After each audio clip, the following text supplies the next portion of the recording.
I'm a hypnotherapist.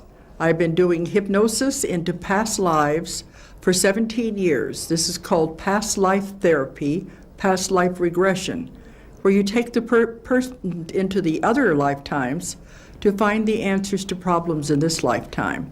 And it's a form of therapy that's becoming more and more popular. So this is the type of work I've been doing for 17 years. And along the way, I've found some very interesting stories where people have gone into lifetimes where they have been associated with famous people in history, or been in a time when something important was happening in history. And this is mostly what I've written my books about, have been these exciting stories that I have found through people's past lives. So I consider myself to be the reporter, the researcher, and I call myself the researcher for lost knowledge. I have to put all the information together and do the research into it and present it in the form of books. So I'm not a psychic and I'm not a channeler, I'm simply a reporter. That's what I consider myself. But with the Nostradamus material, that was totally different of an ordinary regression session. So it is part of my work as a hypnotherapist.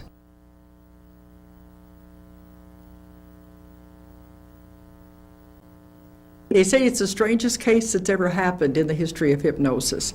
You can't call it channeling, you can't call it hypnosis because it is so different. It was actually going back through time and contacting Nostradamus while he was alive, living in the 15th century, 1500s in France.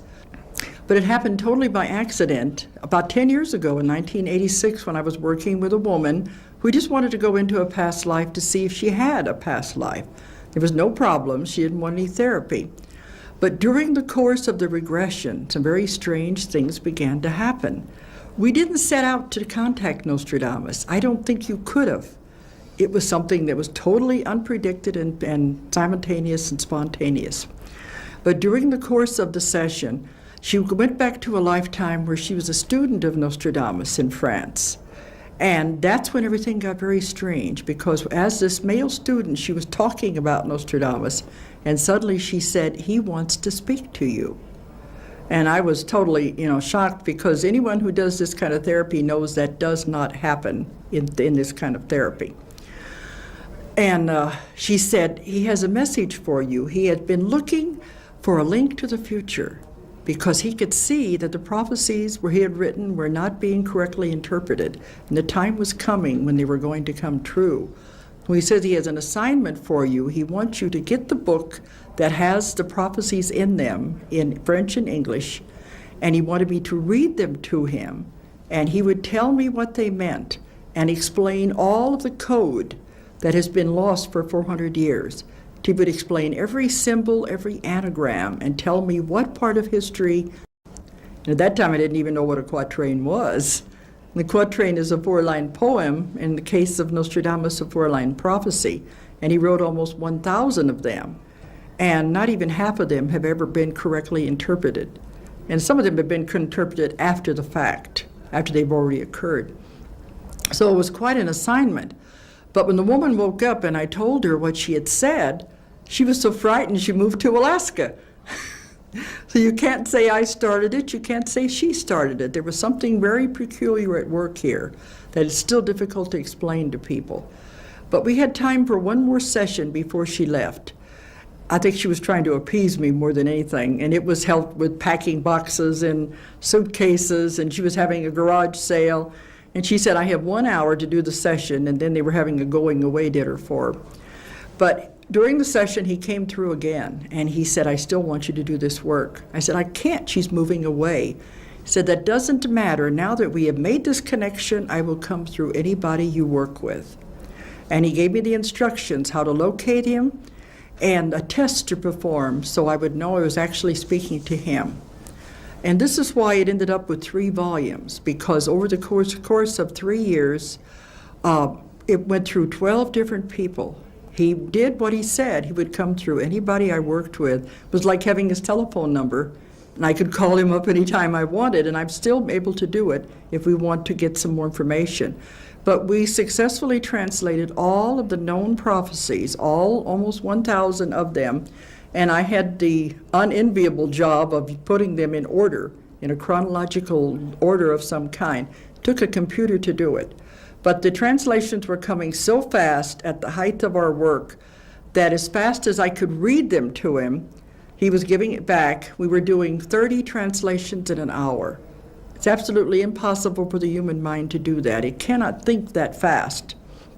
But he was telling me what all the symbols were, the anagrams, and he broke the code.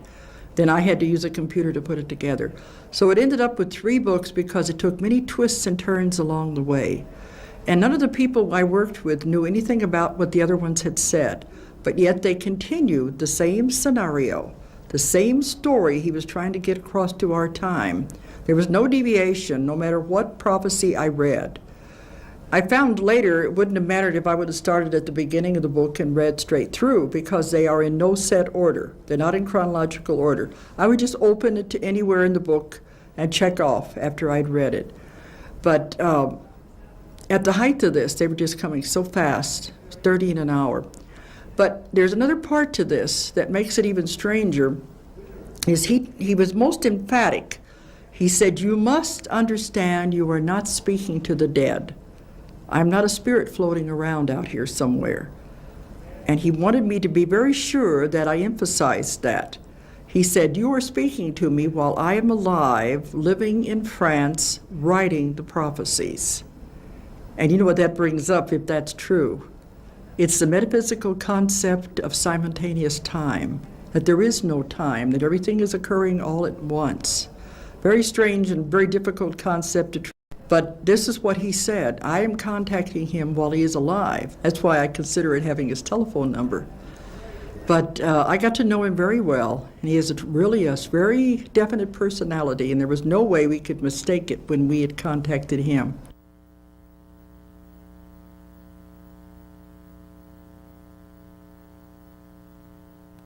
Okay, because they all described his physical appearance as being the same. But his eyes especially were very penetrating and very strong eyes. But he had a definite temper. He would get very upset with me if I had not done the correct research. He would tell me exactly where to go in the libraries to find the information. And in breaking the code, a lot of it had to do with ancient Greek philosophy, Greek history, and Greek legends. Because he said this way he could fool the Inquisition by thinking he was commenting on history. And actually he was foretelling an event.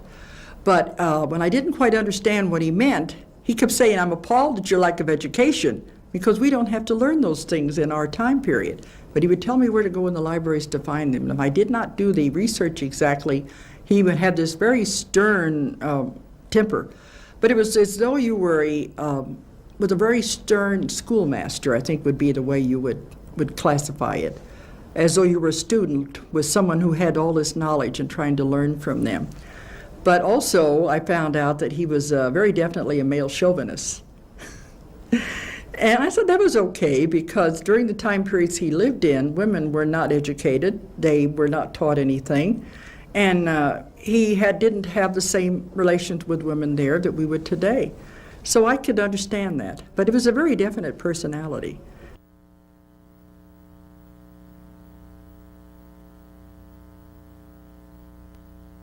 The main reason was the Inquisition, because he was living during the time when the church was very powerful, and to do anything like this, he would have been condemned to death, or he said he would have taken his land away and thrown him into prison.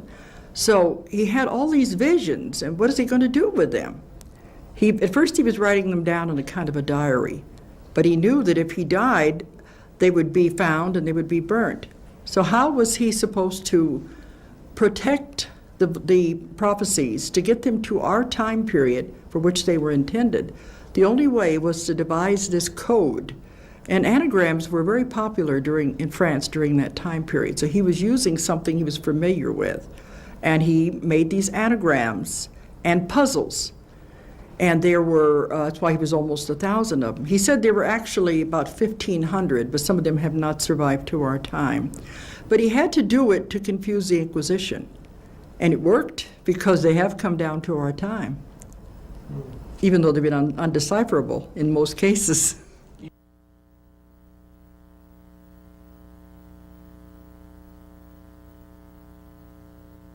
The main reason that he said he was making this contact was because he wanted us to help change the futures.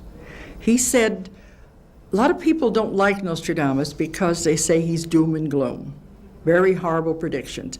He said, if I show you the most horrible things man can do to himself, will you do something to stop us? The worst case scenarios of what would happen if nobody did anything at all. He saw time not as one future set in concrete, but as many branches, many probabilities and possibilities off of an event. So he was showing us the worst case scenario off of any of these paths that you continued on. So he believed that mankind could change the future, especially if you knew what that future was. So his job was to tell us, this is what's going to happen if you continue along this path. And he said that man doesn't know the power of his own mind.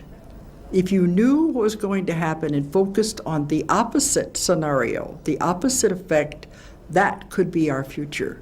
We could create that with our minds. But he also said, if the power of one man's mind is that powerful, imagine the power of group mind. That if you get groups of people focusing on the opposite, on peace and harmony for the world, you could truly create miracles, because the power of the mind at that point would not only be multiplied, it would be squared. The power would be tremendous. And this is what my message has been as I travel all over the world, is tell people they can change the future. They are not puppets. They do not have to go along with what is predicted. We can have a wonderful future if we just know about it, focus on it, use our minds. We're so scattered. Our energy is very scattered. When you focus that energy, it can be tremendous.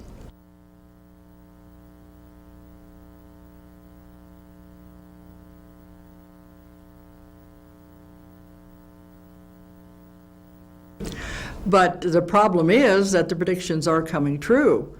But if we know we can make changes, maybe that's the point. Will we do it? Mankind does have free will.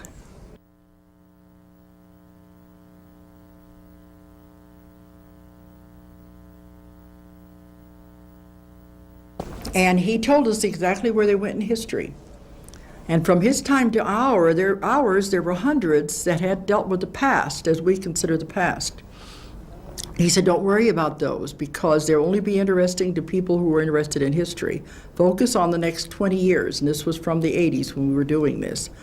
But in those, there was tremendous amount of things that have already come true. He even named Pasteur in one of the quatrains by name. And the famous Hister quatrains, there were many of those, but I even found out more quatrains dealing with Hitler besides just that one. He had all the phases of all the wars from his time to ours, and he had many, many inventions, which he called by the names of metal beasts and, fish, like submarines, like metal fish, because he didn't know what else to call them. He predicted air flight. He was very definite about a lot of these things. And he had many predicting the atomic bomb that have never been interpreted till now. One, I thought was interesting, was where he talked about the stone in the tree.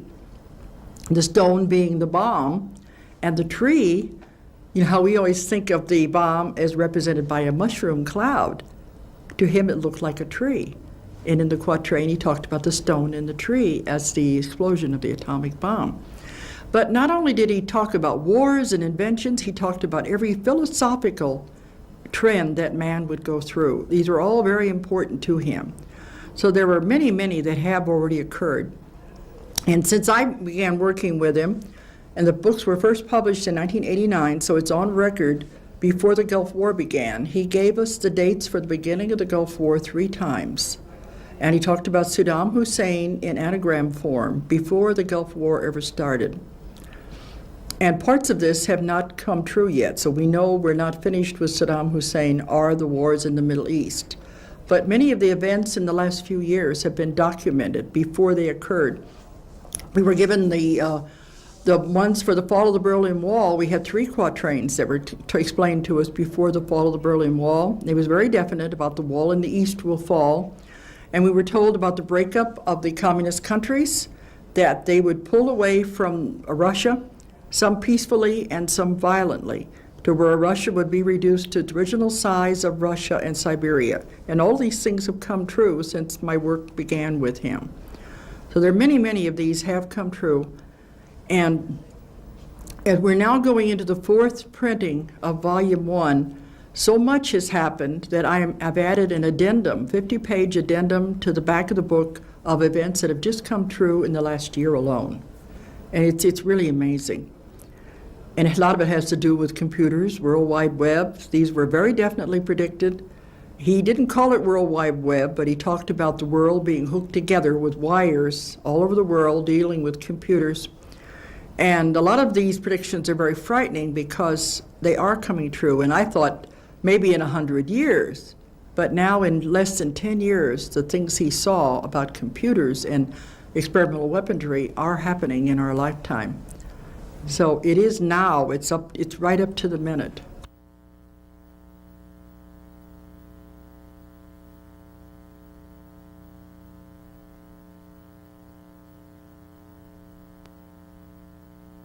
Nostradamus said, if we can just get through the decade of the 90s, we'll be okay. See, he saw this horrible war that he referred to as the Third World War. And there were many, many predictions dealing with the third Antichrist that he saw that would be the instigator of the Third World War. And he said, if you can just get through the 90s, he called this the time of troubles. Just get through this without going into this war. Keep it on the lesser scenario, the less violent scenario, will be fine. Because after the year 2000, we're going to be going into wonders you cannot even believe. But he saw the possibility of a terrible war that would be not only atomic, but biological weapons, chemical weapons, germ warfare, the most horrible things you can imagine, and he verified for us. And some of these things I thought, well, it sounds like science fiction, but he said, no, it's already invented, and your scientists are working on them. But I let that go until I began to get letters and phone calls from people saying, it's not fiction, I know because we're working on these things. So we're sitting right now at a very volatile time. We could go into this most horrible war, or we could stay like we are. But if we can get through the 90s, then we will go into the 1,000 years of peace after we're into the year 2000. Because he saw a figure coming along at that time that he called the great genius. Now, if the Antichrist is the epitome of evil, of everything that is terrible, he said this great genius would be the total opposite. Because he said the pendulum cannot swing all the way to the very evil man and stay there. It must swing back to balance. And when it does, it comes into the time of the great genius. And he will have such wondrous inventions. We will be living in space, traveling in space, having space colonies. The human body will be perfected to the point that it will never die, and we'll be in the 1,000 years of peace. So this is the time I like to focus on, rather than the terrible things he saw. He said he wanted us to know there was a wonderful future ahead of us. We can just get through the end of the 90s. He said there will be more things happening in the 90s, more significant events than have ever happened in the history of the world before. And I like to say it reminds you of the old Chinese curse, may you live in interesting times. But he believed that we chose to live here at this time because he said by living now, you could work off as much karma in one lifetime as you would normally take 10 lifetimes to do. This is why we have so much happening all the time, so much coming at us from all directions. We're trying to work off a great deal of karma at this time. But he said you chose to be here, and it can really be very good for the people if they will stick with it and do it.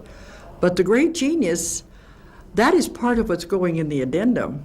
The internet has been very helpful with this because Nostradamus saw the next wave of computers. The first one was going to be, would operate by voice, which they're working on now. The next ones would be by thought. And I've heard that this is being worked on.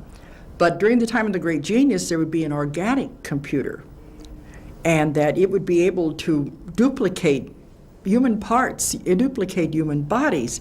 And he saw the great genius as transferring his intellect into this computer so it would be there to guide us through the 1,000 years of peace. will also be running all the power that will power the world and the space stations.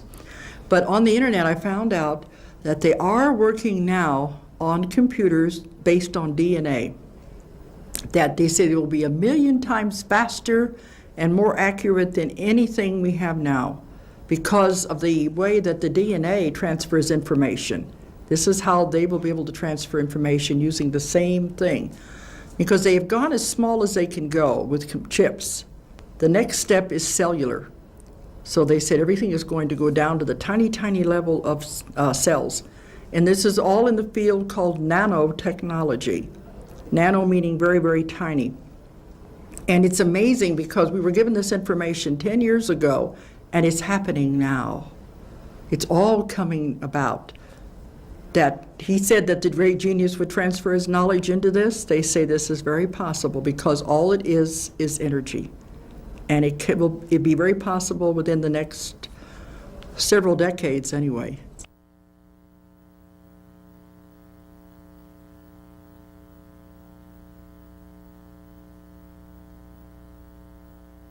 It is an interesting question that what happens with all the people, because, well, we're going to be living on space stations. We're traveling in space. Probably a lot of us will want to go live on the moon or on Mars or something. But it might be at the point that maybe we won't be producing, reproducing as fast as we are now. It's possible. Because of my work with the aliens and the UFO work, they don't die until they're ready to die. So there's no need for new beings to be born if they're going to stay on the earth longer. I don't know what would happen there, but I think there'd probably be ways of working this out, maybe going to other places.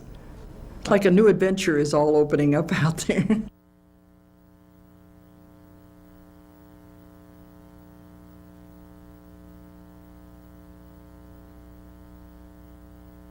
Well, Nostradamus said that from the time he was a child, he always had visions. He thought everybody had these things. He was very amazed when they told him this was forbidden. But he could always see things from the time he was a child, and he knew about the cosmos. In his day, they thought that the Earth was the center of the universe, of the sun. Everything was rotating, around the Earth. And he knew different, even before the times of Galileo. But he had to be careful what he said.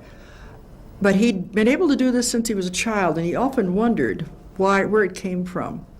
And he knows that it came from God. It was a gift from God, because otherwise, he said, why would he been able to do it? I think he was a man out of his time. He was way ahead of his time, because the time of the Inquisition, he couldn't tell these things. But he did believe it came from God. He didn't know about being chosen. He thought of it more as a curse than anything else, because it did affect his life in many negative ways.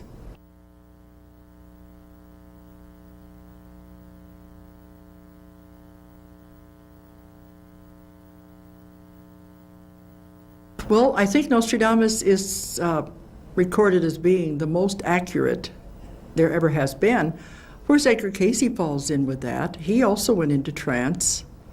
We found that Nostradamus would go into trance, and that's how he found these things. He would see the visions. And he said he would wake up, he would find that he had written the 4 lines with automatic writing. He said, I saw all these things, but yet I wrote 4 lines that referred to everything he had seen, which is about the same way that Edgar Cayce would do. He would go into trance and also have visions.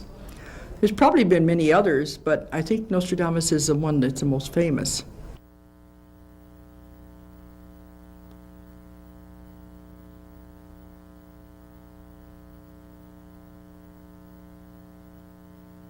But I don't believe that, because we do have free will. And the idea is if we know what's going to happen, we can have control over it. I think it's the job of any psychic to try to warn people. Even a modern day psychic, when they see something happen, they'll try to tell you, don't get on that train, or don't take the car today if they see something happen. Otherwise, why have the vision if you don't try to help the people and warn them about it? So that was his primary purpose, was to let people know what was going to happen. Then, of course, if they ignore the warning, if they take the train anyway, or if they do get in the car, it's their own free will that has done that. Because we are a planet with free will, and we have to respect that. Because they said it would not be a test if you knew the answers. But still, when it comes to things of this magnitude, if you have warnings, you can do something about it. That's not really taking away from the lesson, because you still have the choice of which way you want to go.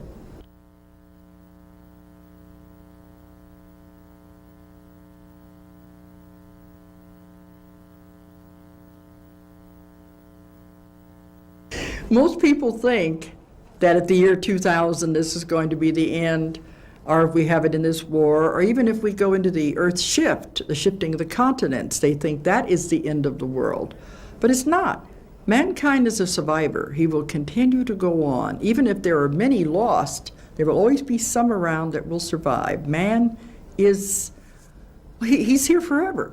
So I asked him one time, well then, if this is not the end of the world, what is? And he said, many people have asked him, you could see so far in the future, how far can you see?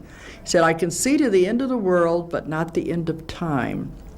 He saw the world being destroyed when the sun went supernova. And when it would supernova, it would blast out all this heat, and the earth would be incinerated. But he said, you don't have to worry about it. That's so far in the future that when it does occur, there will be no people on earth. They will have long since gone somewhere else. So you don't have to worry about it, but he could see how it was going to end. So we're going to have many things between now and then. But man is a survivor. He will always be around.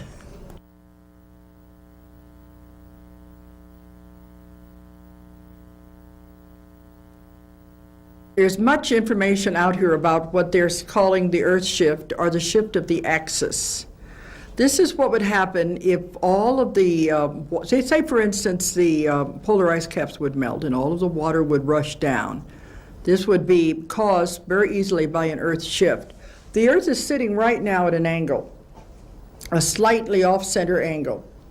And some of the people who have talked about Earth shifts say we'll do a complete flip-flop. We have no information about that. The only thing we have is that it would take a slight tilt. It wouldn't have to be very much. A slight tilt would be enough to begin the ice cap melting and to send the water rushing down out of Canada. But it's enough to do it that the tectonic plates will be forced against each other. They will be moving. Because when we did our maps, we thought, this is strange. Why are some of these areas being left when, according to the elevations and geology, they should not be left? They're not high enough. The mountain areas, you could see why they would be left. The other areas, why would they be left? Nostradamus explained that as the Earth takes that slight tilt, the tectonic plates will move.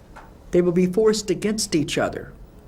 So the center part of the United States would be forced upward as much as 2,000 feet, while the outsides would drop off, California and Florida. That's what happened on many of the continents, a forcing upward and then a dropping off because of the movements of the plates against each other.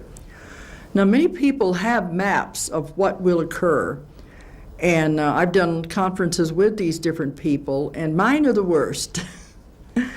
They show a lot less land left than any of the other maps.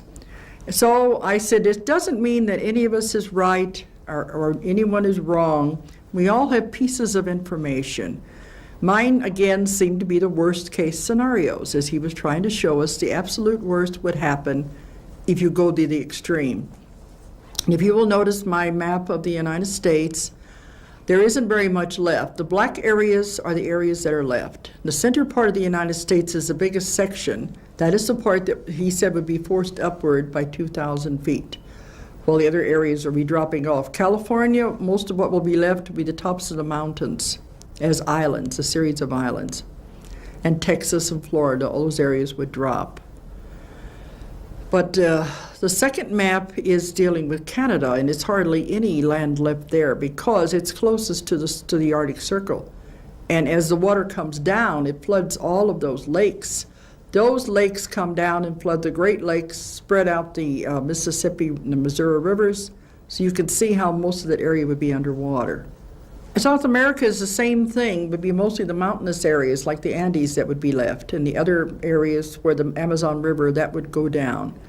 So this part of the hemisphere would be the mostly affected as the amount of land that would go underwater. This would occur because with the tectonic plates shifting, you would have terrible tidal waves, earthquakes of unknown proportions. The volcanoes would be going off all over the world.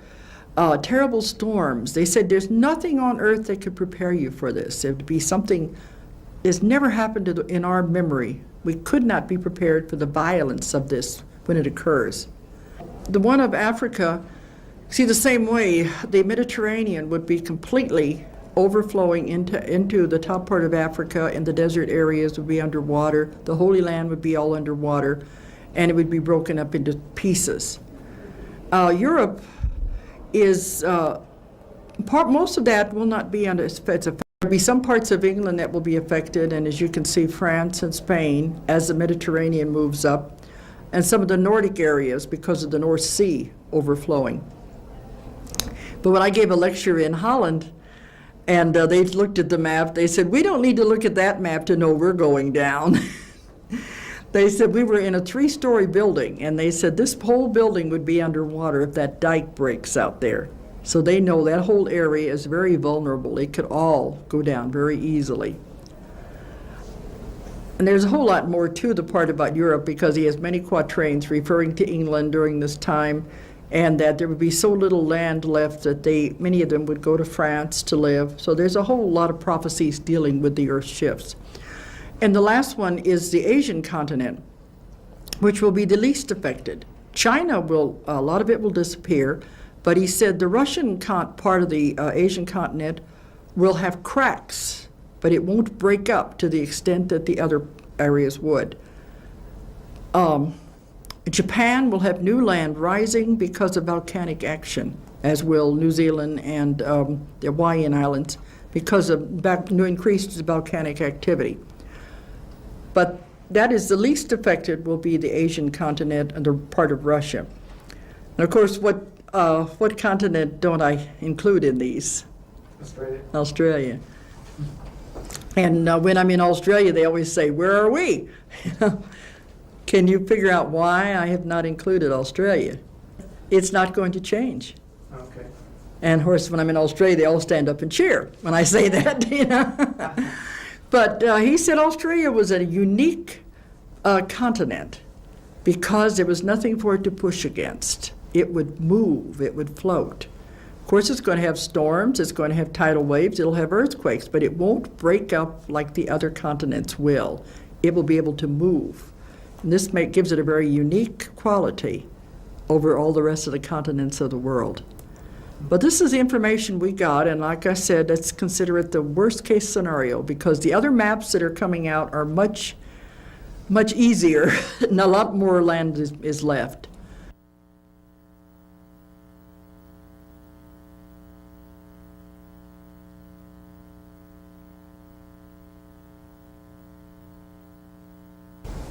A lot of people are thinking this is going to occur by the year 2000. We found there's going to be a lot of very important events occurring by the year 2000, but not the Earth shift. It's way too soon for that. And other ones will argue with me about it, but I can only give you the information that we have. One of the quatrains was so complicated, we wrote a whole chapter on it. There was so much information in those small 4 lines. It was like peeling an onion. And I found the most important quatrains had the most information in them, were the hardest to decipher. And we had 3 astrologers working on that quatrain because it contained astrological dating. But they have all come up with a slightly different date. And this was dealing with the date of the Earth shift. Now, one of them, they said it would be 2004. The other one said 2029. I prefer the later date. Let's get it as far away as possible. But that gives us plenty of time anyway. But he said by 2029, and I believe it was going to be in October. The dates are in the books. We have the horoscopes for the dating that they came up with. But it's done like a detective story. All the clues are there. And another astrologer may come up with something totally different than what we found. But this is all part of it, the deciphering of the mysteries of the quatrains.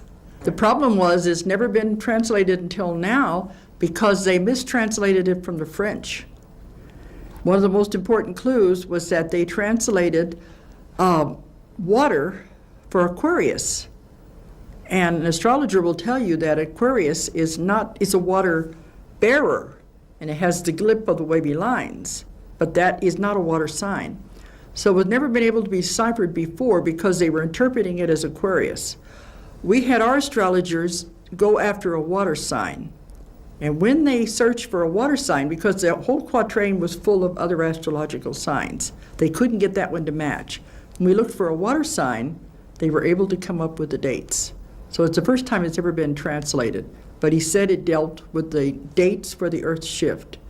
But as I said, someone else may do the same thing, follow the same clues, and come up with a different date. That's it's part of the mystery. But he said the things we're doing to our environment and to our whole world is speeding up the process that could lead to the Earth's shift. But some people have said it's going to be very sudden. Other ones say it could be a gradual process. It is already occurring. The Earth shift started several years ago. And right at this time, it's a gradual process. This is what's causing the increase in the earthquakes and the increase in the volcanic eruptions. He said first the earthquakes would appear where they've always appeared, then they would appear where they've never appeared before. Then you would have the volcanoes that have been dormant for hundreds of years will be reawakening. You have the changes in the weather and the changes in the climate. All of this is happening now. This is a gradual process. As long as it's happening gradually, we can handle it, even though there are disasters involved. It's that sudden shift is what we don't think we can handle. And part of this relates to what we're doing to the environment. And he also said you have to stop the underground nuclear testing because that's reverberating through the plates, it's speeding everything up. So it can be looked at both ways. It could either happen gradually or it can happen quickly, depending on what mankind does to the world. So we are here again in a position of deciding what we do with our world.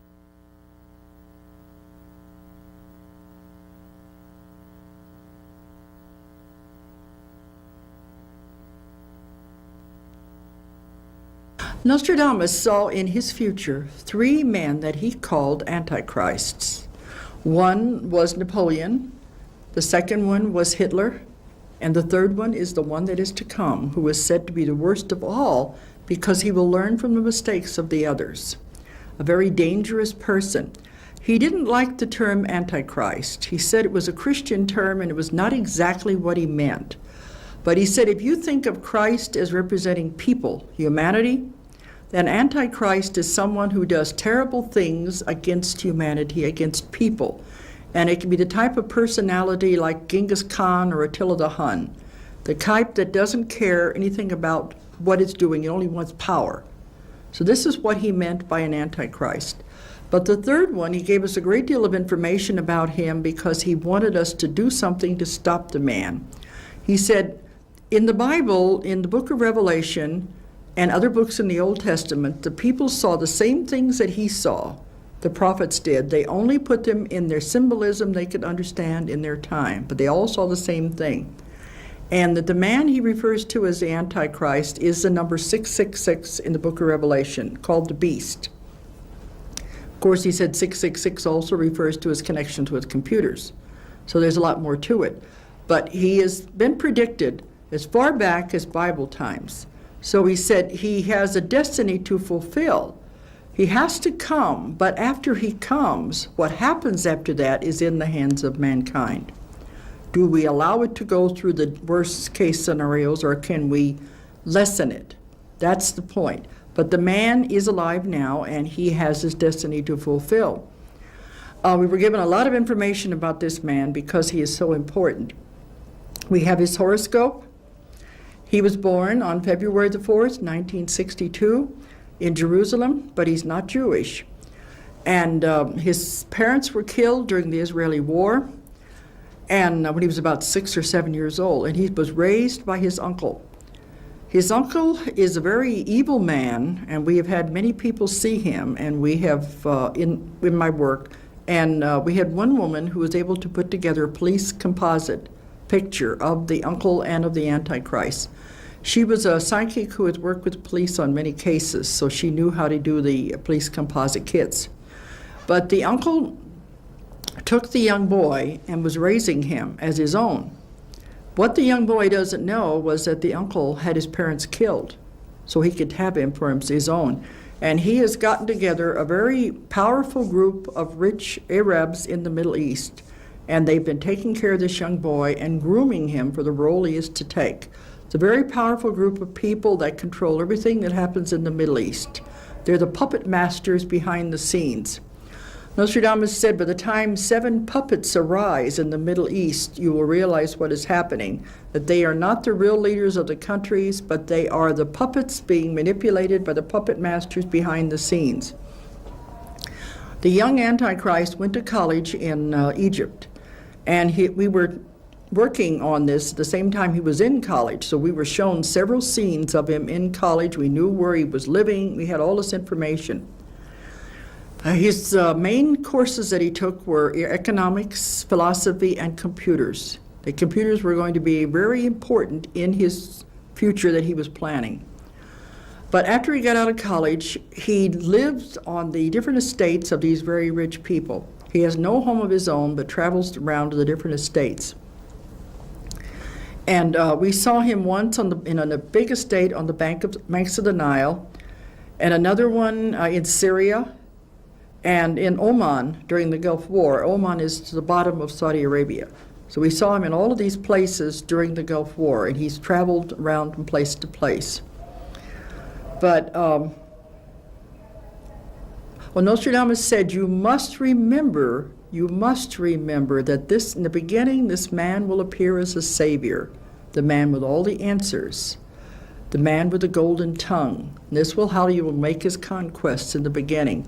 But he said, you must remember he's not what he appears to be. He's the wolf in sheep's clothing. Because by the time people realize what is happening, then everything will all come out. We were told in 1995, if you were watching, you'd become aware of these people and what they are doing. And of course, I get lots of mail from people trying to tell me who they think the Antichrist is. But a lot of the people they have told me about, I think, are members of the group. They're very rich, but I don't think they are the Antichrist because they don't fit all of the other criteria.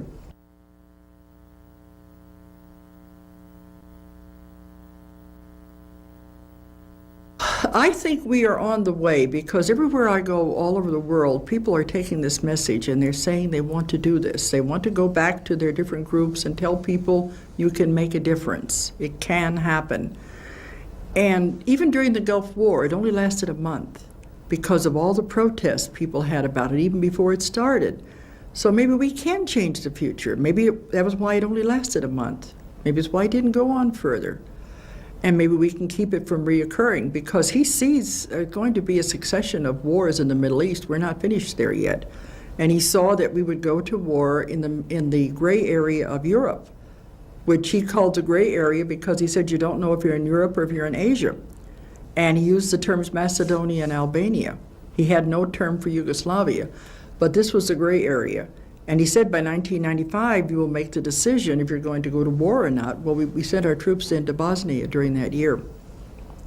So we are going along with the scenario, but I'm hoping by just changing one little thing, we can change the worst that he saw.